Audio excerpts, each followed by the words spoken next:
The sound came out of nowhere, loud, sharp, and relentless. Officer Brad Mitchell froze mid-step, hand instinctively reaching for the sidearm holstered at his hip. But it wasn't danger he sensed, it was Blaze. His canine partner, a thick-coated German shepherd with a drive like no other, had darted off the narrow trail and was now barking like hell at something buried deep in the woods. "Blaze, what is it, boy?" Brad called out, pushing through tangled brush and fallen branches, boots crunching the frost-bitten leaves beneath him. Blaze didn't move. He stood rigid, tail straight, ears pointed, hackles raised. His barking echoed off the trees like an alarm. Whatever he'd found, he wasn't letting go of it. Brad emerged into the clearing and spotted the object. An old, rusted refrigerator, half buried under vines, leaves, and a mess of moss-covered branches. It looked like it had been dumped there years ago and forgotten. But Blaze wouldn't stop. At first glance, Brad assumed it was nothing. Probably junk. Maybe a raccoon had crawled in and died. But Blaze had never reacted like this over roadkill. This was different. Then came a low growl, guttural, primal. Blaze's teeth bared. He lunged at the fridge and clawed at the door. Brad's stomach turned cold. Just 12 days ago, 2 little girls vanished. 7-year-old twin sisters Emily and Grace Warner had been walking home from their neighbor's place, just 5 blocks from their farmhouse. They never made it back. Their backpacks were found near a drainage ditch, soaked and torn. No witnesses, no leads, no suspects. Amber Alert lit up every phone in the county. The FBI had flown in for a week, then pulled out. The girls' faces were still taped to storefront windows and pinned to corkboards at the diner. Everyone had a theory. No one had a clue. And now, here in the middle of nowhere, Blaze was losing his mind over a rusted appliance from a different century. Brad inched closer, heart pounding. His flashlight flicked across the surface of the fridge. It was dented, discolored, and sealed shut. Not just rusted, taped. Industrial duct tape ran across the top and both sides, layered again and again like someone had gone out of their way to make sure it never opened. He crouched down, examining the edges. Blaze suddenly shifted his bark into a low whimper, pacing in tight circles.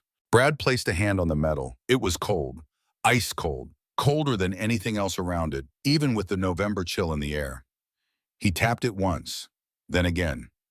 The second time, he thought he heard something. No, that was just the wind. He stood, stepped back, and radioed dispatch. Unit 27, possible find in Sector C. Need bolt cutters and medics on standby. This might be something. His voice wavered at the end. He didn't want to believe it. Couldn't. But Blaze had never been wrong before. Not once. While he waited, Brad paced. This stretch of forest wasn't on any map. No trails, no tire marks. No reason for anyone to be here unless they were trying not to be found. The nearest road was a mile out, and even that was a dirt pass used mostly by hunters and kids partying too loud. But that fridge, it didn't get here by itself. He scanned the area. Nothing but trees. The silence made the situation more disturbing. Even the birds had stopped. Blaze sat again beside the fridge, his big chest heaving, eyes locked. He whimpered once, then barked again. Twice. Short, sharp, focused. Brad took a knee beside him and whispered, "You think they're in there, boy?"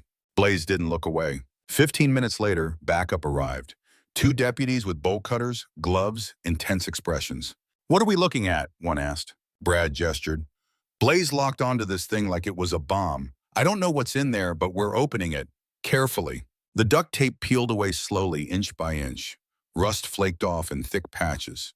One of the deputies slipped the bolt cutters over the corroded latch and pressed hard. Snap. The padlock clanged to the dirt. Brad took a breath, looked over at Blaze, then slowly pulled the handle. It didn't open. He yanked again. The door creaked, stuck. With one final pull, the seal broke. A hiss of cold air escaped like a breath held too long. Inside, the air was still. And then movement. 2 small shapes, curled together, wrapped in something blue and thin. At first, Brad didn't believe it.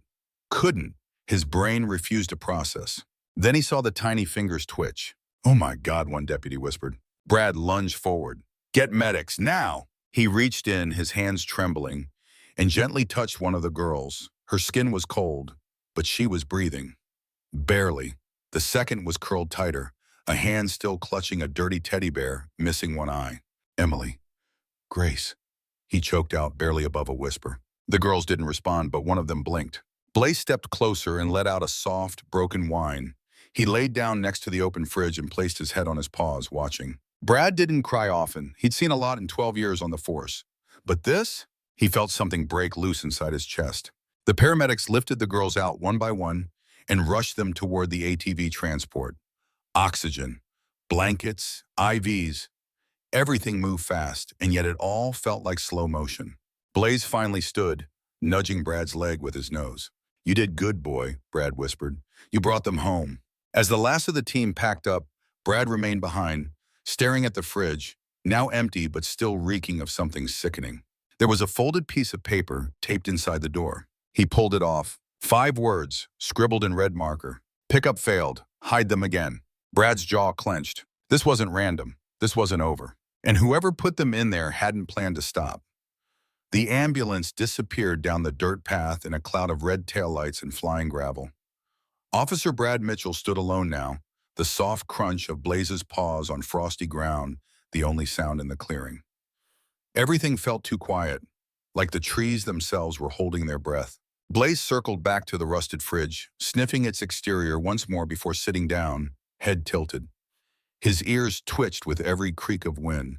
Brad couldn't stop staring at the folded paper still in his hand. Pickup failed. Hide them again. The words felt like acid, eating through the logic centers of his brain. Whoever wrote this had no intention of ever coming back. That fridge had become a tomb, and if Blaze hadn't found it in time, Brad shoved the thought away. He slipped the paper into an evidence bag, sealed it tight, and radioed dispatch. "Unit 27, I need CSU and a forensics team at my location. We may be dealing with something larger than an isolated abduction." The woman on the other end hesitated. "Copy that, 27, sending units. Is the scene secure?" Brad looked around the darkened woods, every tree shadow now feeling like a pair of eyes. "No," he said quietly, "but it will be." By the time the crime scene unit arrived, the sun had dipped behind the hills and painted the sky in streaks of burnt orange and purple. Portable lights were set up, casting long shadows that danced eerily through the pines. Blaze stayed close to Brad's side as gloved techs dusted the fridge, bagged the tape, and measured tire impressions half hidden in mud and leaves. What they found was disturbing. "Sir," one of the techs called, holding a black UV flashlight. "There's residue on the bottom lip of the fridge door. Faint, but it's there. Blood, smudged, probably from contact. Could be from the girls or someone else." Brad's fists clenched. Run it all. The area around the fridge yielded more clues. Buried under a nearby pile of leaves was a broken mobile phone. Cracked screen, no SIM card. Further out, near a rotting log, Blaze alerted to a half-buried energy drink can with prints still intact on its surface. "This wasn't some panic job," Brad muttered. "Someone staged this." As the team worked the scene, Brad stepped away to call the hospital. The line rang 3 times before a tired-sounding nurse picked up. "Warner twins, any updates?" Brad asked quickly. "They're stable. Dehydrated, mild hypothermia, but they're alive. Responsive. The older one, Grace I think, said her sister kept whispering to stay quiet every time they heard voices outside. We haven't pushed them for details. Too fragile." Brad closed his eyes, exhaling slowly. "Thank you. Keep me posted, and tell them Blaze says hi." He heard the nurse smile. "I'll let them know." Back at the scene, one of the CSU techs called out from behind a pine tree. "Mitchell, you're going to want to see this." Brad jogged over, Blaze at his heel. The tech pointed to a section of tree bark about shoulder height. Faint grooves had been carved into the trunk, clean lines freshly cut. "They're too narrow for initials. Looks more like symbols," the tech explained. "Some kind of marking. Directional or coded, maybe." Brad leaned in. The shapes were crude but deliberate. A triangle intersected by 2 slashes. Beneath it, a number, 7. "What does that mean?" the tech asked. Brad didn't answer. Not yet. But the chill crawling up his spine had nothing to do with the temperature. The next morning, Brad arrived early at the sheriff's office, Blaze riding shotgun in the cruiser, his head poking just far enough out the window to sniff the morning air. Coffee in hand, Brad reviewed the preliminary lab reports from the evidence team. The fingerprints on the energy can didn't match anyone in the system. The tape, common brand, no unique trace. The broken phone was a burner, wiped clean. But the most chilling detail came from inside the fridge. There were faint traces of ether in the insulation foam, the tech had written. likely used to sedate or dull the girls before placement. Brad set the report down and rubbed his eyes. Who the hell does that to kids? Blaze let out a low whine from under the desk, resting his chin on Brad's boot. Yeah, buddy, Brad said, voice low. We're just getting started. Later that day, Brad met with the girls' parents at the hospital. Jim and Renee Warner looked like they hadn't slept in weeks. Their clothes hung loose, eyes red-rimmed, hands clasped tight like they were holding each other together. Grace and Emily were resting. Grace had woken briefly and muttered one thing to her mother before falling back asleep. She said he had a badge, Renee whispered to Brad, trembling. She said the man who took them had a badge. Brad's blood went cold. You sure? He asked. She wouldn't lie about that. She kept saying it over and over. He had a badge, a shiny one. That changed everything. If someone posing as law enforcement had taken the girls, they likely had rehearsed their plan. Access, authority, control. Blaze, standing beside Brad in the hallway, suddenly tensed. His ears perked. He stared down the corridor. What is it? Brad asked. Blaze didn't move. Moments later, a janitor rolled by with a squeaky cart. Blaze relaxed, but Brad made a note of it. His partner's instincts were rarely wrong. Back at the station, Brad called in Detective Carrie Nolan, his former partner from missing persons. She was sharp, no nonsense, and had a knack for connecting dots others missed. After briefing her on the fridge, the girls, the strange tree markings, and the badge detail, she leaned back in her chair. You're thinking trafficking? She asked. Feels like more than an isolated abduction, Brad replied. This fridge wasn't a dump and run.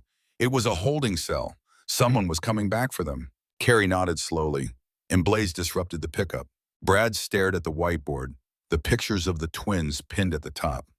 Yeah, he bought them time. That night, Brad drove back to the scene with Blaze. Something had been eating at him all day.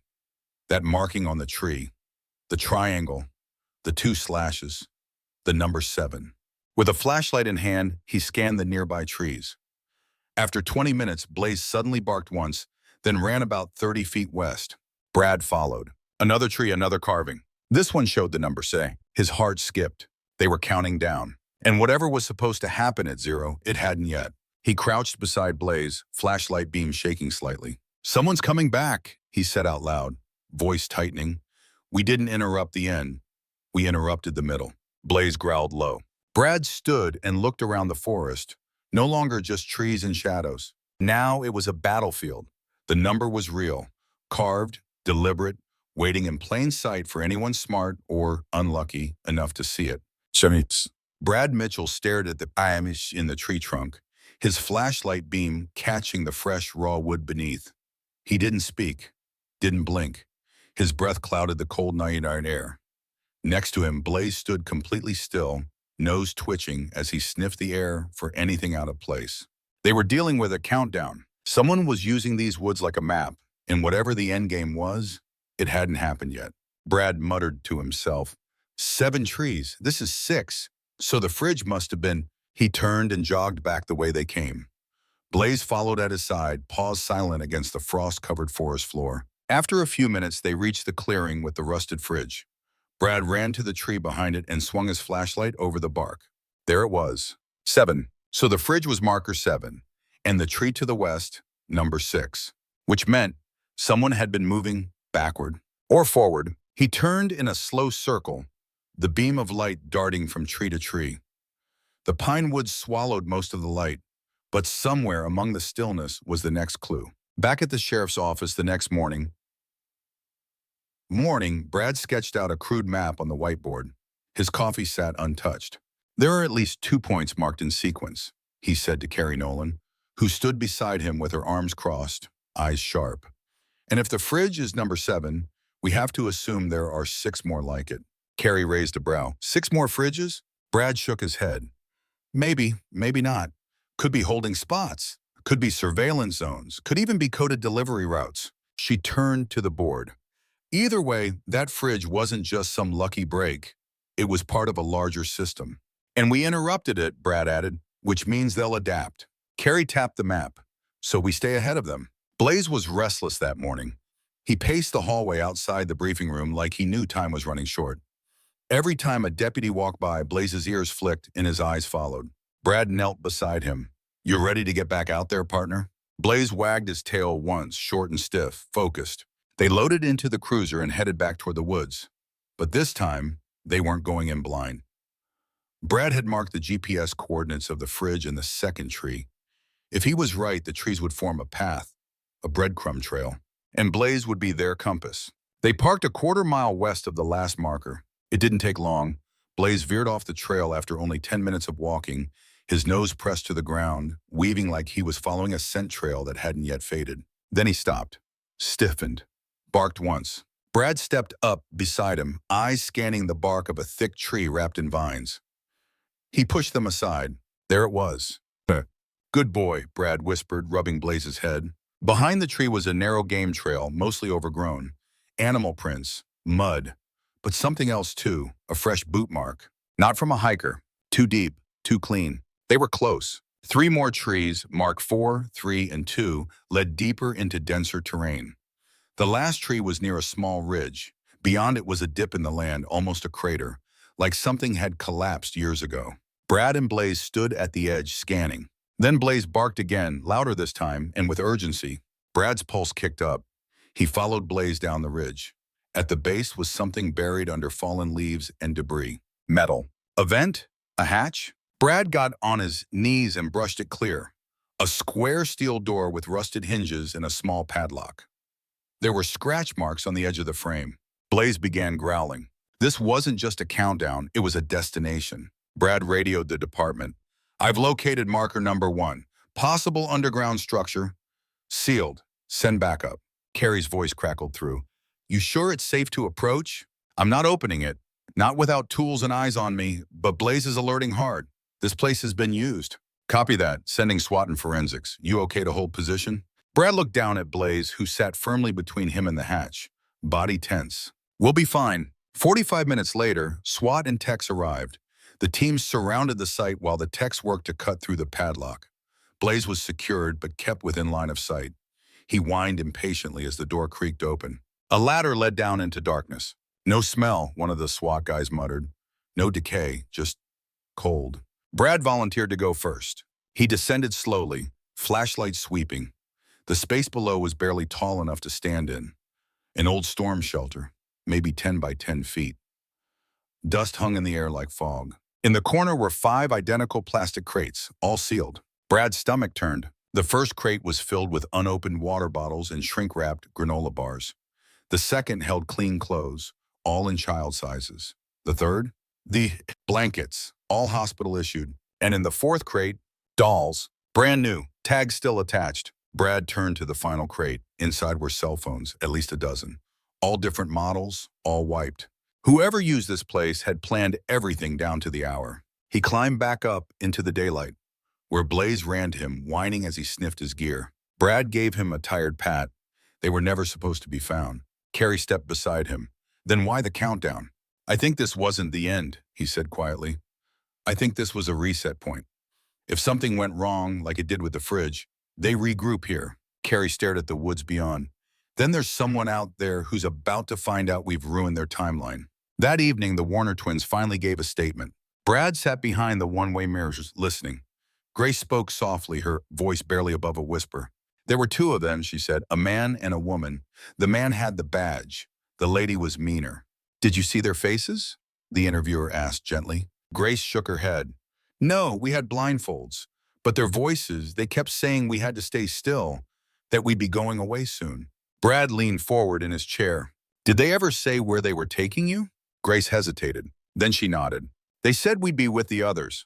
Brad's blood ran cold. This wasn't just about Emily and Grace. They weren't the first. And they might not be the last. The words stuck in Brad Mitchell's head like a splinter. They said we'd be with the others. Not more children, not more victims. The others.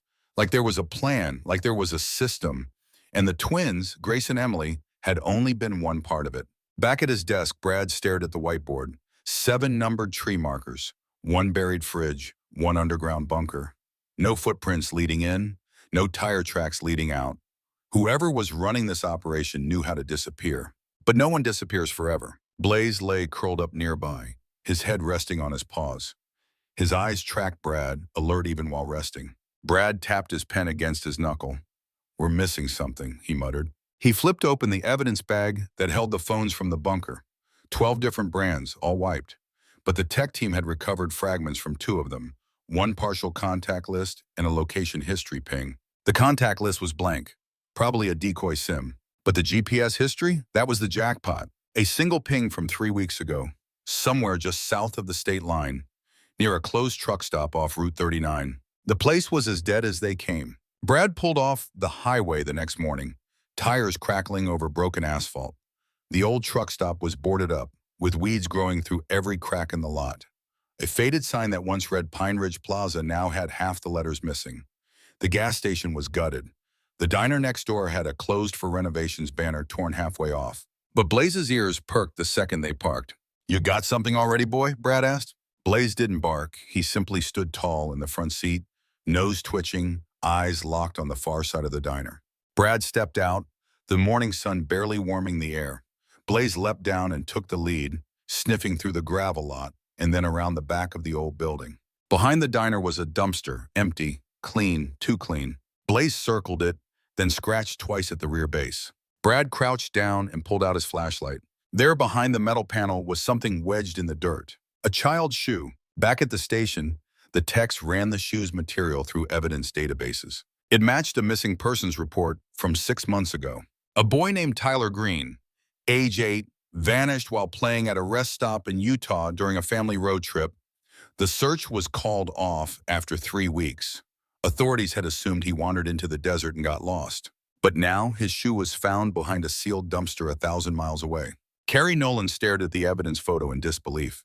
How does a missing kid from Utah end up linked to a fridge in Tennessee? Brad didn't answer. He was still staring at the map. The 7 markers, the reset point bunker, the stolen children, and now another one, possibly trafficked across multiple states. "This is a pipeline," he said finally. Carrie looked up. I mean, it's a system. Like moving freight. They store the kids, keep them hidden, and shift them across state lines in waves. The fridge wasn't just a sick hiding place, it was logistics. Brad met again with Grace the next afternoon. She was doing better, still quiet, still scared, but her eyes were clearer now. This time she sat up when she saw him and Blaze walk into the room. "Hi, Blaze," she whispered. Blaze gently approached the bed and placed his head on the mattress. Grace reached out and scratched behind his ear. Brad pulled up a chair. "You said the man had a badge. What else do you remember about him?" Grace thought for a long moment. "He whistled." Brad blinked. "What kind of whistle?" Like a song, over and over, all the time. "Do you remember the tune?" She shook her head. "No, but it was old, like something from TV." Brad gently pressed further. "Did he say where you were going or what would happen next?" Grace looked down. "He said someone was coming to pick us up, and if we behaved, we'd get new names." Back in the squad room, Brad pulled up every detail they had on law enforcement impersonation over the past 12 months. There were more cases than he expected. Rental vans driven by men in fake deputy uniforms. Children reported missing by witnesses who thought they saw a cop leading them away. In nearly every instance, the suspect had been calm, professional, and carried a clipboard. Clipboard, badge, confidence. Someone knew how to blend in. That night, Brad couldn't sleep. He tossed and turned for hours before finally giving up and grabbing his keys. Blaze sat up the second he heard the jingle. "Yeah," Brad whispered. "Let's go." They drove back to the truck stop. This time, Brad wasn't looking for new evidence. He was thinking like them. If you had kids locked in a fridge or a bunker or a shipping crate, where would you go next? He circled the lot slowly, scanning every corner. Then he saw it. A rusted delivery van parked in the far lot. Dusty, forgotten, flat tire. But no one leaves a van that clean. Brad stepped out. Blaze followed, tail low. They approached the rear doors. Brad tapped his knuckle against the side panel. Hollow. He opened the back. Empty. But on the inside wall, barely visible under the grime, was another marking. 8. Back at the station, Brad updated the whiteboard. 7 markers in the forest. Marker 1, the bunker. Marker 8, the van. "We thought the fridge was the end point," Brad said aloud. "But it wasn't. It was the middle." Carrie stared at the board. "So what's marker 9? Brad nodded slowly. "Whatever it is, it hasn't happened yet." They both turned. Blaze growled softly from the corner. He was staring at the door. Brad stood. "Let's check the cameras." Carrie pulled up the live feed from outside the precinct. A black SUV had just driven past. No plates. Tinted windows. Slowed as it passed the cruiser. Then sped up again. "Tag it," Brad said. Carrie was already running facial and vehicle recognition. Found something, she said a minute later. This vehicle was spotted near a suspected child trafficking handoff in Arkansas 6 months ago. No charges were filed. The guy claimed to be delivering car parts. Was he whistling? She blinked. What? Brad shook his head. Nothing. Just a hunch. Back in the parking lot, Brad opened the back of his cruiser and patted Blaze's vest. We're in deep now, buddy, he murmured. Blaze sat tall, eyes scanning the street like he already knew. Something bigger was coming, and they were running out of numbers. Brad Mitchell hadn't blinked in almost a minute. The black SUV on the precinct's security feed had already come and gone. But it left something behind, not evidence, not a trace, but a feeling, a signal. Whoever had been inside that vehicle knew they were being hunted, and they wanted Brad to know they knew. Carrie crossed her arms, still staring at the paused frame on her monitor. So this guy just cruises by a rural sheriff's office in a ghost vehicle tied to a trafficking case, slows down to take a look, then vanishes. Not just to take a look, Brad muttered. He wanted Blaze. Carrie raised an eyebrow. You think they know about your dog? Brad didn't answer right away. He looked across the squad room where Blaze sat beside his empty water bowl, ears perked and eyes locked on the front door like a soldier waiting for a breach. They know, Brad said. They know he's the reason we found the girls. The reason we found the fridge. The reason we're closing in. Carrie's jaw tightened. Then that means we're not just chasing them anymore. We're in a game now, Brad said, and they're playing back. Later that day, Brad and Blaze returned to the van. Marker 8. The rusted shell hadn't moved, but something about it felt different. The air was heavier, quieter. He circled it slowly, Blaze sticking close, nose low to the ground. Keep your nose sharp, boy, Brad said under his breath. If they left us anything, I need you to find it. Blaze stopped at the rear driver's side panel, sniffed twice, and let out a low, warning growl. Brad crouched. A sliver of metal protruded just beneath the side door, almost too small to notice. He pulled on it gently and the panel shifted. Not the whole van, just that one piece, a false side compartment. Inside was a tightly folded piece of wax paper. Brad pulled it out slowly, unwrapping it with gloved hands. It was a photo. 3 kids. None of them were the Warner twins. All 3 looked between 6 and 10 years old. 2 boys, 1 girl. Dull eyes, dirty clothes, blank stares like they'd been drugged or starved of light for days. On the back, a single line was written in block letters. Delivery, marker 9, 72 hours. Back at the station, the room felt colder than usual. Carrie pinned the photo to the whiteboard, next to the hand-drawn map of the markers. 72 hours from when? No date, Brad replied. But if this was left now, then we have 3 days. Carrie exhaled hard. Marker 9. If we assume they're counting forward, then marker 9 is their next drop location. But if the fridge was 7 and the van was 8, she tapped the map. They're staging new drops as we move forward, which means marker 9 might already exist. Brad nodded, and 3 kids are about to be left in it. Brad spent the next 6 hours driving every rural route from the van's location, mapping potential spots that matched the previous markers, isolated, covered, easy to access by foot, and near abandoned structures or forest cover. At 9:12 p.m., Blaze suddenly barked from the back of the cruiser. They just passed an old junkyard that had long been out of business. The gate hung open, the sign faded to a pale white that barely caught the moonlight. Brad hit the brakes. You smell something? He asked. Blaze's bark came sharper this time. They pulled in slowly. The yard was full of rusted-out trailers, cracked shipping containers, and decaying cars. The perfect place to hide something. Or someone. Blaze jumped out before the cruiser had fully stopped and took off at a sprint toward a trailer near the back. Brad followed, flashlight out, heart pounding. The door was chained but not locked. He shoved it open with his shoulder. The smell hit him first.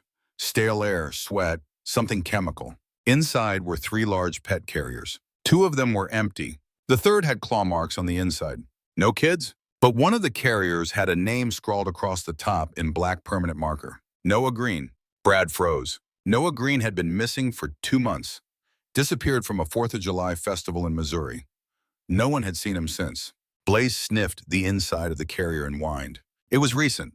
Days, maybe hours. Brad and Carrie combed through every missing child case connected to names they found in the trailer.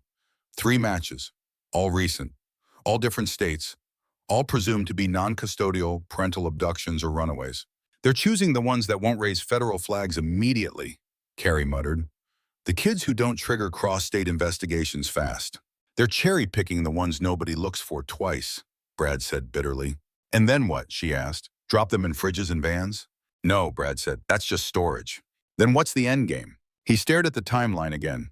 Then it clicked. They're staging a transfer. All this movement? It's leading to a mass pickup. Not one kid, not three, dozens.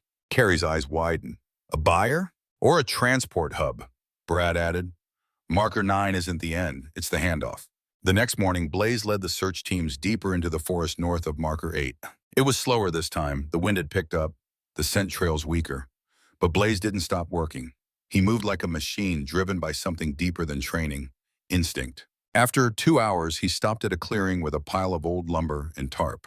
Brad approached, careful not to disturb the scene. Beneath the tarp was a wooden crate, nailed shut, smelled of gasoline and rubber. He called in the bomb squad first. Couldn't take risks. They confirmed it was clear. Inside the crate, 4 pairs of children's shoes. All clean, all labeled with names taped to the soles. Every single one matched an active missing person file. That night, Brad sat alone in his kitchen, lights off, Blaze asleep at his feet. He stared at the names, the photos, the evidence spread out on his kitchen table like a war map. And then his phone buzzed. Unknown number. He answered. Silence. Then a voice, male, calm. You should have stayed out of the woods. Click. Brad stared at the screen as the call disconnected. His jaw tightened. He looked down at Blaze, who was already awake, ears up, staring at him. They're watching us now, Brad said.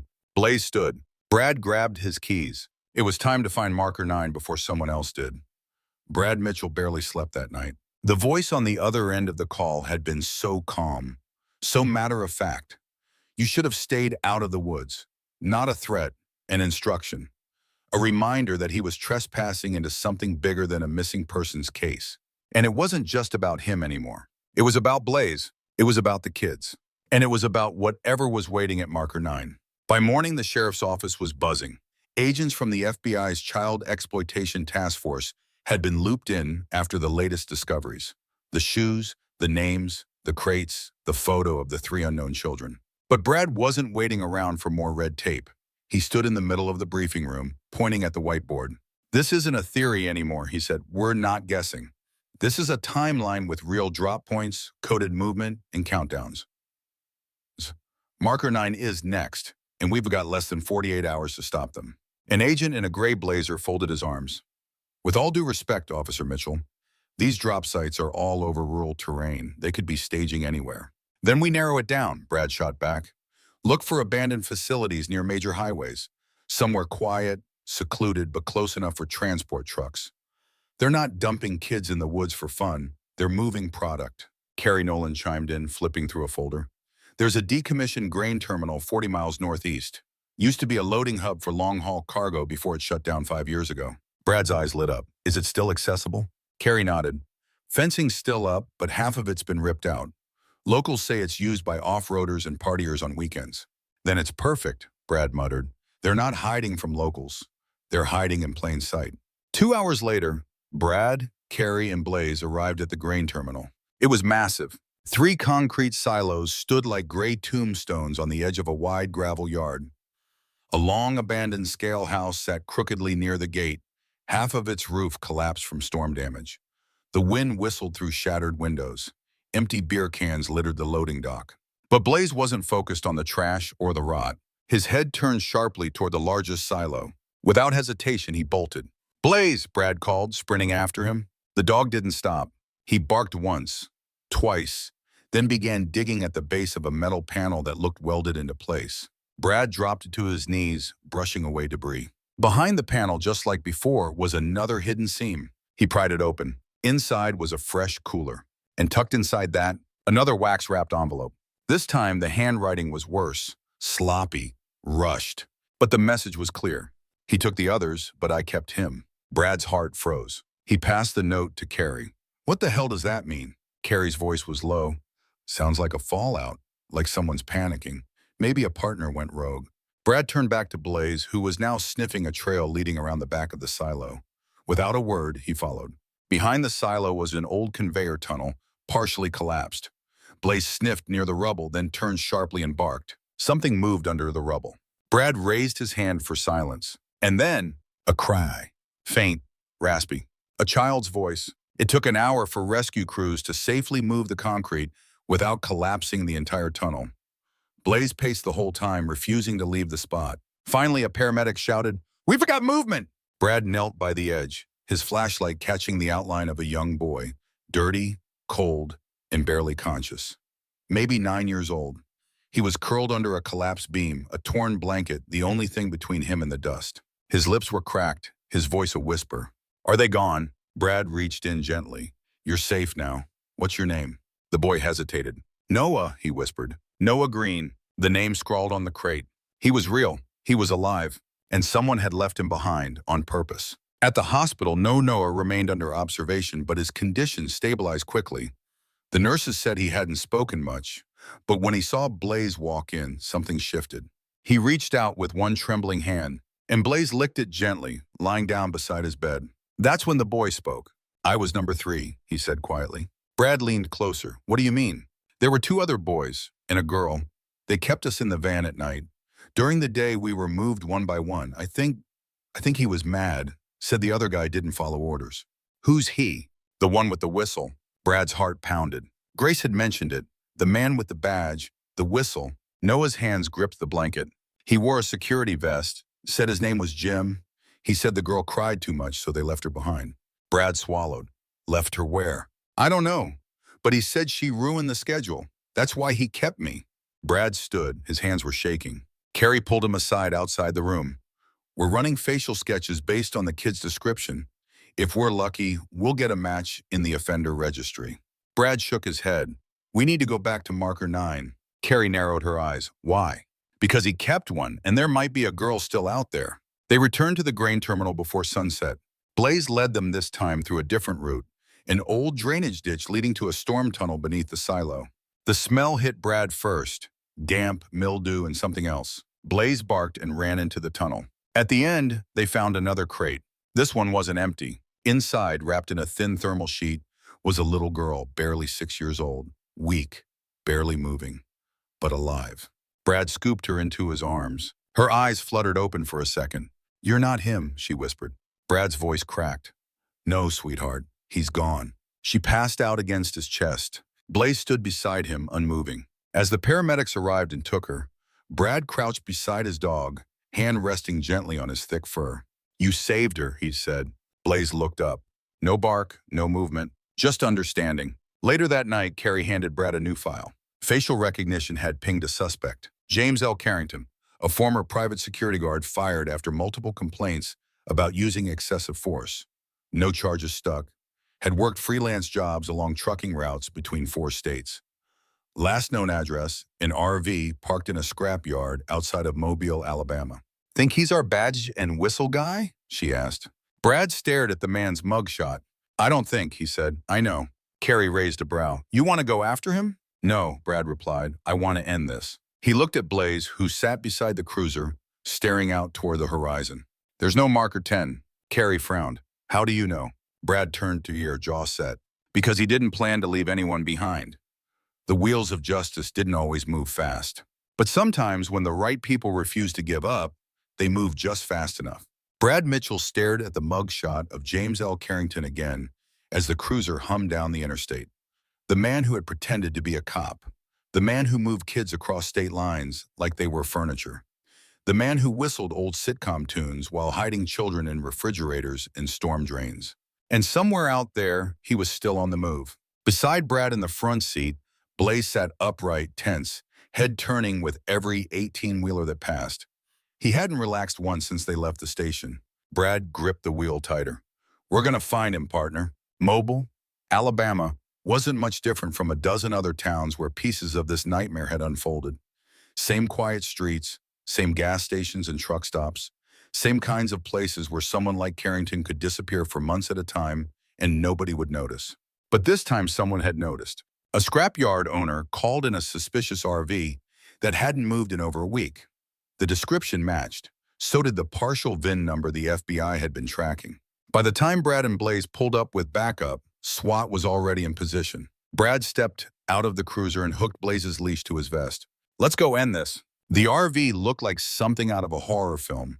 Rust-stained siding, busted windows covered with tinfoil, antennas sprouting like weeds. The front step had rotted through.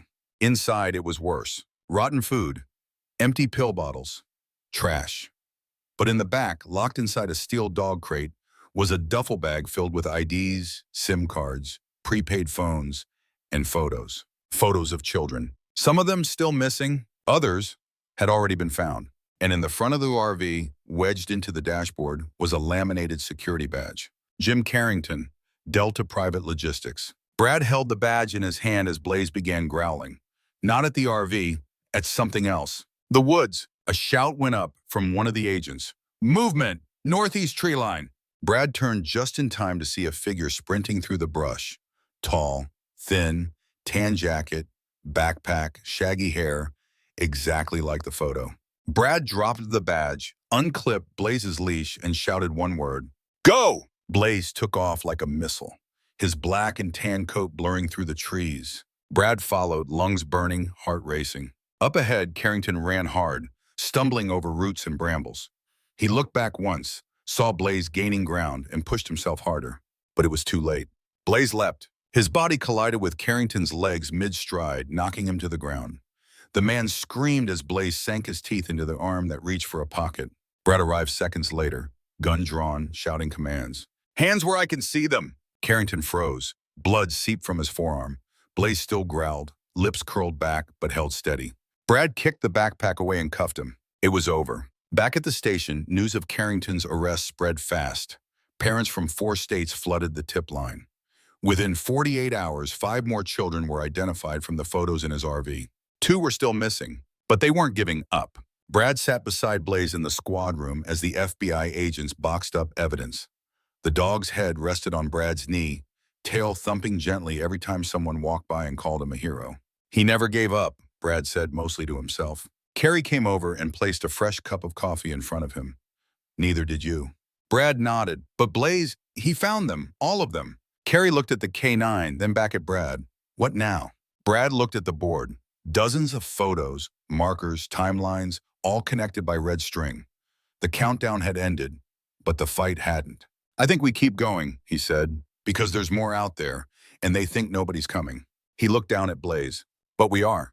2 weeks later, the Warner twins walked into the precinct with their parents. Emily clutched a stuffed bear. Grace held something behind her back. When she reached Brad's desk, she pulled it out. A hand-drawn picture of Blaze, tongue out, standing proudly in front of the fridge in the woods. It said, "Thank you for finding us." Brad knelt down beside her. "You're very welcome." She bent down and hugged Blaze. He licked her cheek and wagged his tail. Sometimes you don't need to say anything to say everything. Carrington pled guilty to multiple federal charges and received 5 consecutive life sentences. But the scars he left, on families, on children, on communities, would never fully heal. Still, something good remained. In the months that followed, Blaze was honored with a National Canine Valor Award. He and Brad visited 3 schools, helping teach kids about staying safe, trusting instincts, and the power of never giving up on someone. On one visit, a little boy pointed at Blaze and asked, "Is he like a superhero?" Brad smiled. "No, buddy, he's better. He's real." Blaze retired from active field duty 6 months later.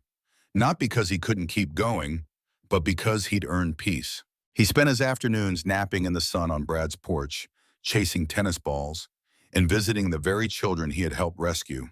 But every time a cruiser fired up and Brad put on his boots, Blaze would still perk up.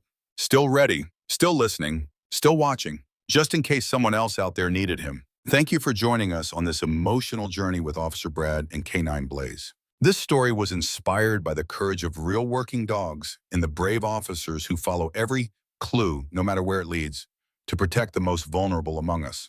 What would you have done if you were the one who heard Blaze barking at that rusted fridge in the middle of nowhere? We'd love to hear your thoughts below. And don't forget, there are still heroes walking on 4 legs out there, waiting for the next call.